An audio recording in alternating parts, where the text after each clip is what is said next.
신조상. 아담 이후에 태어난 모든 사람들은 노아와 그 세 아들과 그 아내들, 그래서 8명만 빼고는 다 죽었기 때문에 지금 이제 이 노아로 인해서 셈, 함, 야벳으로 인해서 인류가 번성케 하게 되는 그 기록을 창세기 10장에 해놓고 있습니다. 그 창세기 10장의 내용을 보면 많은 이름들이 나오는데 그 노아의 아들들의 족보에 셈의 후예들, 셈의 후예들이 26명, 함의 후예들이 30명, 야벳 후예들이 14명 해서 합이 70명이 기록이 되어 있습니다. 족보는 그 하나님의 히스토리가 사실에 근거하고 있다는 것을 말해주고 있는 것입니다. 이 이름들이 다 나와 있다는 것이 그 사실성을 나타내는 것이죠. 만약에 이것이 허상이라고 하면 굳이 이렇게 이름을 자세하게 기록할 필요가 없었을 겁니다. 그런데 요즘 청소년들은요, 우리도 이 민족의 우리 조상들이 있잖아요, 조상들. 그런데 요즘 그 교육의 문제도 있겠지만 요즘 청소년들은 족보라는 말을 모른답니다. 그 사회를 가르치는, 그 중학교 사회를 가르치는 선생이 한 말인데 족보를 모른다는 거예요. 그래서 족보가 뭔지 아냐? 그랬더니 요즘 아이들이 준말을 많이 쓰잖아요. 준말. 뭐 치킨과 맥주를 뭐 치맥이라고 그러고 선생을 뭐 샘. 왜냐면 문자를 다 보내니까 문자로 소통을 하니까 긴 문자는 피곤해. 예? 그러니까 시간 절약 또 손가락 노력 절약해서 말을 다 줄이는 거예요. 다 줄이는 거예요. 그러니까 족보가 뭔지 아냐? 그랬더니 족발과 보쌈의 준말. 이렇게 기억하고 있다는 거 실제로. 그래서 이 선생님이 깜짝 놀라갖고 이제 얘기를 하는 것을 들었는데, 자, 지금 이 중요한 족보가 창세기 10장에 기록이 쭉 70명의 이름이 기록이 되어 있습니다. 그런데 우리가 성경에 족보 나와 있는 장들이 많이 있죠. 이름만 쭉 나와 있어요. 뭐 저 마태복음도 보면 낳고 뭐 죽고 뭐 이런 식으로 그 족보장들이 있어요. 창세기 11장이라든지 뭐 이런 10장이라든지 이런 그 족보장이 있는데 그 족보장을 읽을 때 우리 쭉 읽어 내려갈 때 뭐 레위기는 뭐 수면제라나 수면제. 레위기를 읽으면 잠이 저절로 온대. 그런데 그건 영적인 메시지를 몰라서 하는 소리예요. 레위기가 얼마나 은혜로운 말인지. 그 유대인들은요, 유대교에서는 구약 성경만 갖고 다니죠. 그래서 그 신약은 인정 안 하죠. 그래서 그 유대인들한테 그 구약 성경을 올드 테스트먼트 그러면 막 화낸다는 거예요. 왜? 그들은 그게 전부거든. 그런데 그 39권의 그 구약 성경책 중에서 유대인들이 가장 소중하게 여기는 책이 뭐냐? 그게 레위기래요, 레위기. 그 제사가 나오잖아요. 제사하고 뭐 여러 가지 우리 그 법들에 대해서 많이 나오죠. 레위기를 굉장히 중요시 한다는 겁니다. 자, 그런데 족보를 읽을 때 사람들이 지루해하는 이유는 뭐냐? 재미가 없어요, 재미가. 무슨 내용이 없고 하니까. 그런데요, 우리가 거기에 족보에 내 이름이 기록되어 있다면, 아니면 나와 내가 아는 사람의 이름이 기록되어 있다면 읽고 또 읽고 또 읽고 또 읽을 겁니다. 우와, 내 이름이 어떻게 성경에 기록이 되냐? 또 읽고 또 읽고 또 읽고 외울 거예요 그냥. 근데 내 이름이 없으니까 재미가 없어. 우리가요, 내 거 귀한 줄 알면 남의 거 귀한 줄도 알아야 돼요. 아멘. 이름이라는 것은 다 똑같은 이름이잖아요. 그러니까 내 이름만 높이려고 애쓰지 말고 남의 이름 높아질 때도 진정으로 축하해 줄 줄 아는 것이 그 영성입니다. 아멘. 나만 높아지려고 하지 말고.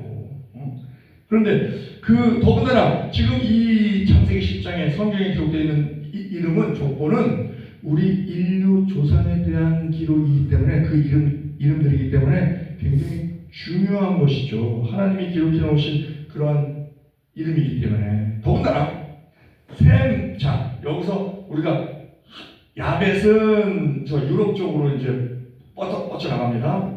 생활 그 기반이. 그리고 그 지중해 바닷가를 이렇게 끼고, 그리고 함은 이제 그 밑으로 내려가서 아프리카 쪽으로 내려가요. 그리고 셈은 동쪽으로 아시아 쪽으로 갑니다. 이동 경로가 그렇게 돼요. 그런데 그 셈 후에 중에서 아담, 셋, 에노스, 게나, 말, 야벳, 에녹, 무드셀라라면 그와 셈하고 쭉 나가는 그 셈 계통 중에서 욕단이 있어요. 욕단. 근데 그 욕단의 기록을 보면 산지 동쪽으로 갔다, 이렇게 이제 기록이 되는 게 있거든요. 그래서 우리나라에서 이게 근거는 사실 많이 부족합니다. 뭐 기록적인 면이나 물증적인 면이나 그 근거는 많이 부족해요. 많이 부족한데 그 성경 민족주의자들이 있어요. 성경 민족주의. 우리나라가 조선 초이순, 하나님께서 택하신 족속이다. 이렇게부터 시작해서 우리 조상을 성경에서 다 의미를 찾으려고 하는 성경 민족주의자들이 있는데, 그들이 하는 말이 물론 그 근거는 많이 약합니다. 많이 약해요. 그래서 이게 정설로 인정받기는 어려워요. 지금 현재로는. 그런데 그들이 주장하는 것은 뭐냐면 우리 한민족의 후예가 우리 조상이 욕단이다. 욕단. 그래서 우리가 이스라엘과 형제국가다, 이런 얘기를 많이 합니다. 그리고 그 아리랑에 대해서도, 아리랑 그것이 원래 처음 발음은 엘이랑이었대요. 엘이랑, 순이랑, 철수랑 이렇게 위드가 엘이랑. 그런데 그게 아리랑으로 변했다는 겁니다. 근데 그 아리랑이 왜 생겼냐? 동쪽으로 계속 가는데 그 무궁화 꽃이요, 이게 왕권을 상징하는 꽃입니다. 그래서 무궁화를 들고, 우리나라 꽃이 무궁화죠.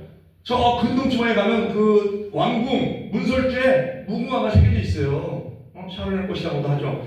그래서 무궁화를 들고 계속 동쪽으로 계속 갔다는 거예요.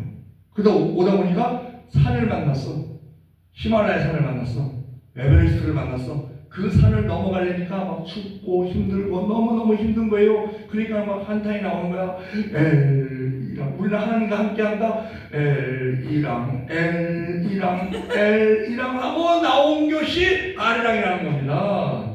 그리고 우리가 산에 올라가서 야호 불러요. 야호 부릅니다. 이게 야훼래, 야훼. 야훼 하고 불렀던 것이 야호가 됐다는 거예요. 그래서 계속 동쪽으로 오다가 저 서쪽 고성까지 가다 보니까는 이제 그 태평양이 나와버리잖아요. 더 이상 못 가잖아. 그래서 그 고성에서 그 공룡들과 함께 그 같이 공룡뼈가 고성에서 나와요.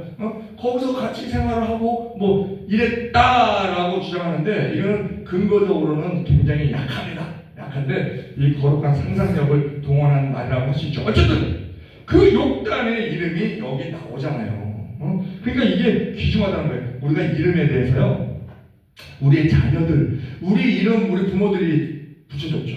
우리 부모님이 붙여줬던가 아니면 목사님이 붙여줬던가 붙여줬어요. 우리가 자녀들을 낳죠. 자녀들을 낳으면 자녀들 이름 누가 붙여줬어요? 아버지가 붙여줬던가 부모가 붙여줬던가 아니면 목사님이 붙여줬던가 했는데 그 아이들의 이름, 딸 이름, 아들 이름을 지을 때요, 이 세상에서 가장 좋은 이름들을 지어줍니다. 자기의 한계로 이 세상에서 가장 좋은 이름이 그 이름이기 때문에 그 이름을 지어준 거예요. 그렇게 한계점이 있지만 어쨌든 의도는 이 세상에서 제일 좋은 이름을 고르고 뽑아서 지어줘요.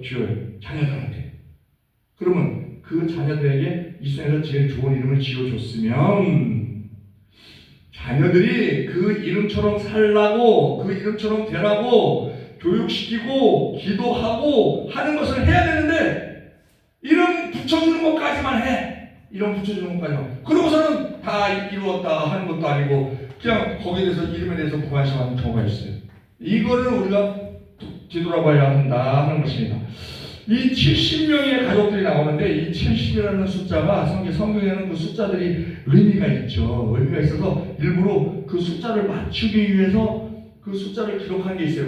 맞추기 위해서 모자라면 좀 보태기도 하고 또 남아 그러면 좀 빼기도 하고 그래서 그 숫자를 맞추는데 70이라는 숫자를 성경에서 찾아보니까 창세기 46장 27절에 야곱의 가족이 애굽으로 왔을 때 70인이다. 그리고 출애굽기 15장 27절에 마라를 지나서 엘림에 왔을 때 종려나무의 수가 70그루다. 민수기 11장 16절 25절에 모세를 도왔던 그 장로의 수가 70명이다. 예레미야 25장 11절 12절 바벨론 포로 기간이 70년이다. 사내들인 공회원 수, 이스라엘의 모든 정치, 경제, 사회를 관장하는 그 사내들인 공회원 수가 70명입니다. 우리 성경도 70인 번역이 있죠. 그리고 누가복음 10장 1절 예수님이 보내신 전도인의 수가 또 70인이었어요. 둘씩 잡지에서 보낼 때 그 70이라는 뭐냐? 이 7이라는 것이 완전수라는 거죠. 완전수. 12도 완전수. 10은 충만의 수. 왜 7이 완전수냐? 1은 하나님 수고 유일하신 하나님, 또 2는 증인의 수, 증인. 그래서 두 사람 이상이 증인이 되어야 되고 3은 삼위일체 하나님 수. 또 4는 또 동서남북, 이 세상의 수. 뭐 이렇게 5는 인간의 수. 이렇게 쭉 나가는데 그래서 3과 4 하나님의 수와 세상의 수가 더해지면 7이에요. 곱해지면 12야.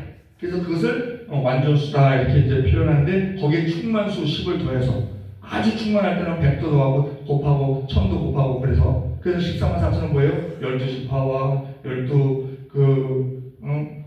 제자 곱해서 144가 나오는 것에서 충만에 더한 10의 3승을 곱해서 13 아주 구원받은 충만한 그 사람의 수를 14만 4천으로 이렇게 표현하듯이 이렇게 완전수를 나타내는 그것이 족보에서도 딱 70명만 의도적으로 집어넣은 거예요. 왜? 이건 완전하다 하는 것을 나타내기 위해서. 그리고 이 족보를 보면 야벳과 함은 2대에 걸친 명단만 기록된 반면에 셈의 족속은 4대까지 기록이 됩니다. 그리고 이들이 이제 셈의 후손들, 야벳의 후손들, 또 함의 후손들이 막 세계 각지로 나가는 기록들이 있어요. 야벳의 자손들은요, 창세기 10장 5절, 각기 방언과 종족과 나라대로 이렇게 나갔다 이거예요. 함의 자손은 창세기 10장 20절에 이들은 함의 자손이라 각기 족속과 방언과 지방과 나라대로였더라. 셈의 자손들은 창세기 10장 31절에 이들은 셈의 자손이라 그 족속과 방언과 지방과 나라대로였더라. 이러면서 방언과 언어 중요하죠. 그리고 족속과 그리고 그 땅 중요하죠. 그 지역으로 이렇게 다 이렇게 퍼져나갔다. 이것만 갖고 보면 그 문화, 지리, 언어, 혈통적인 관계에 따라서 종족과 나라가 이루어서 살게 되는데 종족이나 민족의 형성이 그들의 거주지가 정해진 것이 우연히 이루어진 것처럼 보일 수도 있어요. 또 창세기 10장에 8절로 12절에 니무롯이 나와요. 니무롯이 영토를 크게 확장하게 갖고 있습니다. 그 영토 확장에 관한 기록도 국가의 흥망성쇠도 어느 특정 인물에 의해서 좌우되는 것처럼 보이기도 합니다. 그러나 그렇지 않습니다. 많은 인간의 역사는 우연한 사건이나 어떤 영웅적인 인물에 의해서 결정된다고 생각하는데 잘못된 생각입니다. 그 모든 것은 인간의 역사의 배후에는 하나님의 섭리의 손길이 역사하고 있다는 것을 알아야 됩니다. 그래서 사도행전 17장 26절에 인류의 모든 족속을 한 혈통으로 만드사 온 땅에 거하게 하시고 저희의 연대를 정하시며 거주의 경계를 하셨으니 하나님은요 모든 이 인류의 연대 그 나라가 몇 년 있다가 망할 것이다 이런 것까지 하나님이 다 정하신다는 거예요. 우리가 생각할 때는 어떤 그 지도자에 의해서 그러니까 그 히틀러가 그렇게 다른 나라들을 멸망시키려고 전쟁을 일으키면서 멸망시키는 것처럼 보였으나 결국은 다 원상복귀되는 것을 보잖아요. 우리가 체코슬로바키아 같이 합병하고 근데 체코와 슬로바키아가 달라지고 원상복귀가 되는 것을 우리가 보잖아요. 어느 한 사람의 그 어떤 독재자나 영웅이나 이런 사람에 의해서 결정된 결정되는 것이 아니고 하나님의 섭리에 의해서 결정된다 하는 것을 우리는 알아야 됩니다. 이사야 14장 26절 이것이 온 세계를 향하여 정한 병영이며 이것이 열방을 향하여 편손이라 하셨나니 만군의 여호와께서 병영하셨은즉 누가 능히 그것을 패하며 그 손을 펴셨은즉 누가 능히 그것을 돌이키랴. 모든 역사는 하나님의 뜻대로 돌아간다는 겁니다.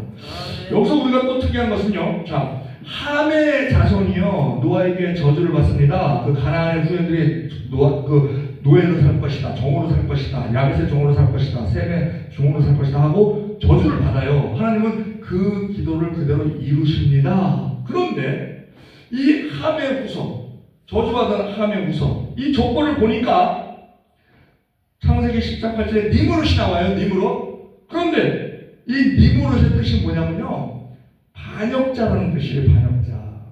즉 사람들을 선동해서 하나님을 대적하는데 그 대표적인 사건이 바벨탑 사건이거든요. 그런데 또 이 니무롯을 영걸이라고 그래요. 영걸. 히브리 원어로 깃보르. 이거는 강하다, 크다, 뛰어나다 라는 뜻이고 용력으로 번역되기도 하고 유력자로 번역되기도 합니다. 그러나 하나님 앞에서 대적하는 자이기 때문에 강포한 자다 라고 번역하는 것이 옳죠. 그리고 창세기 10장 9절에 보면 이 니무롯을 특이한 사냥꾼이다 그럽니다. 이 특이한에 해당하는 말이 깃보르, 그 8절의 깃보르하고 비슷하죠. 그 깃보르의 형용사 형태, 그래서 강한, 용맹한, 뛰어난 이런 뜻을 가지고 있습니다. 즉 특이한 사냥꾼, 이건 강한 사냥꾼을 말하는데 짐승만 사냥하는 것이 아니고요, 인간 사냥도 같이 하는 걸 말하는 거예요. 그러면 인간 사냥을 어떻게 하냐? 물리적으로 인간을 잡아서 노예로 삼는 일도 하나의 인간 사냥, 인간 백정이 될 수 있어요. 그런데 현대에서도 이런 작용이 있습니다. 어떻게 해요? 사람들 마음을 훔치는 거예요. 마음을 훔쳐서 가스라이팅 시켜서 그를 자기의 어떤 종으로 삼는, 노예로 삼는 이 역할이 뛰어났던 사람이 니무롯이에요. 니무롯. 막 외형으로만 막 거의 이게 아니고 머리도 아주 뛰어난 그런 사람이 니무롯. 그런데 우리가 여기서 의문을 갖는 게, 아니 그 니무롯이 함의 후예야. 함의 후예. 물론 함이 저주를 받으니까 거기서 좋은 그 후예가 나올 리가 없으니까 니무롯 같은 사람이 나왔겠지. 그런데 이 니무롯이요, 세상적으로 보면 굉장히 강하고 번성하고 있는 것을 봅니다. 유브라데 강변에 시나이 땅을 중심으로 해서 구 바벨론 제국을 세우는 등 당대의 최고의 번영을 누립니다. 여기에 비하면 하나님이 택하신 족속인 셈, 아직 태동의 기미조차도 보이지 않아요. 여기서는요, 우리가 알 수 있는 것이 이 세상에서는, 지금 이 땅이 세상 얘기를 기록해놓은 거잖아요. 이 세상에서는 하나님의 대적하는 자들 중에서도 번성하는 자들이 있다는 거예요. 네? 지금 우리도 그렇죠. 재벌들, 경제적으로 번성한 재벌들, 회장들 중에 안 믿는 사람이 훨씬 많습니다. 그런데 안 믿는 사람이 뭐 물건을 가지고 있어. 또 국회의원 중에서도 그 믿는 사람 집사까지 다 포함해도 항상 나오는 게 30%예요. 30%. 그럼 70%는 하나님의 한자도 생각지 않는 사람들이에요. 근데 그 사람들이 법을 만들고 권력을 쥐고 있어요. 우리가 이 니무롯을 보면, 아하, 하나님께, 이 니무롯 같은 경우는 하나님께 대적하는 자입니다. 그럼에도 불구하고 이렇게 큰 영토를 갖고 강한 세력을 가지고 있는 그런 경우가 있을 수 있구나 하는 것을 우리가 볼 수 있습니다. 이것은 하나님께서 그들에게도 일반적인 은총을 베푸실 뿐만 아니라 또한 하나님께서 하나님의 뜻을 이루는 방편으로 사용하고자 그들이 번성하도록 섭리하실 겁니다. 하나님이 이스라엘의 그 불신앙을 심판하시기 위해서 어디를 씁니까? 바벨론을 씁니다. 근데 바벨론은요, 하나님 섬기는 나라가 아니에요. 바벨론을 사용하세요. 그리고 예레미야로 하여금 바벨론에게 항복하는 자는 살아날 것이다 하고 막 전파를, 하나님의 말씀이라고 전파를 합니다. 바벨론을 사용해요. 바벨론이 당시에 그 아수르도 멸망시키고 애국도 치고 그래서 아주 엄청 강대국이죠. 그 바벨론에 의해서 그 이스라엘이 멸망당하고 580 BC 586년에 멸망당하고 또 저 포로로 끌려가요. 그래서 70년 동안 그 종살이를 하죠. 그런데 그 바벨론이 하나님을 섬기는 나라도 아닌데 하나님을 강하게 하셨어요. 왜요? 이스라엘을 징계하는 수단으로 쓰시기 위해서. 그리고 70년까지 지나고 나서 바벨론이요 망합니다. 그 강대국이 100년도 못 돼서 망해요. 바벨론이 메데파사이에서. 그러한 것을 우리가 보면 모든 것이 불신자라고 해서 저렇게 강성하게 물건을 쥐고 권력을 쥐고 실력이 있고 한다 하더라도 하나님 안에 있지 않으면 그들은 위험하다. 잠언 16장 4절 여호와께서 온갖 것을 그 시움에 적당하게 지으셨나니 악인도 악한 날에 적당하게 하셨느니라 라고 합니다. 그리고 그 결말은 시편 37편 34절 여호와를 바라고 그 도를 지키라. 그리하면 너를 들어 땅을 차지하게 하실 것이라.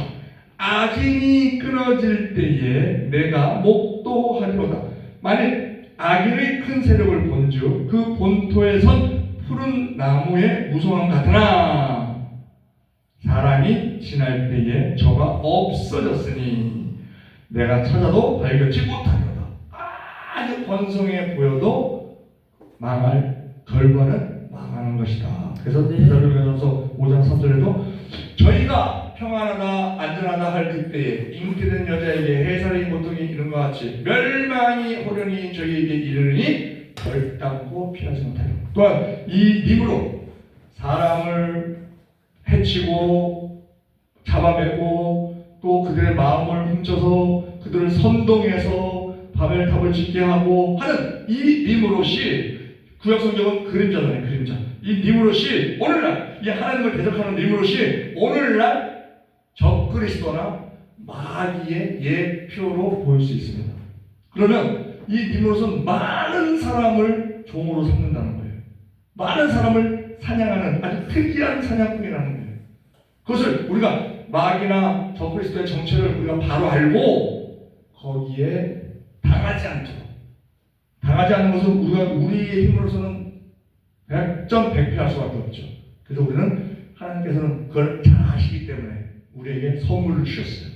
우리에게 성령을 선물로 주셨습니다. 그 성령과 함께 항상 동행함으로 말미암아 그들을 우리가 복음의 신을 신고 복음으로 발로 밟을 수 있는 그들을 이길 수 있는 물리칠 수 있는 그러한 우리 모두 되기를 우리 주 예수 그리스도의 이름으로 축원드립니다. 우리 이 시간 주의 삼창으로 기도할 때 주여 우리에게 영령을 더하여 주시옵소서. 그리하여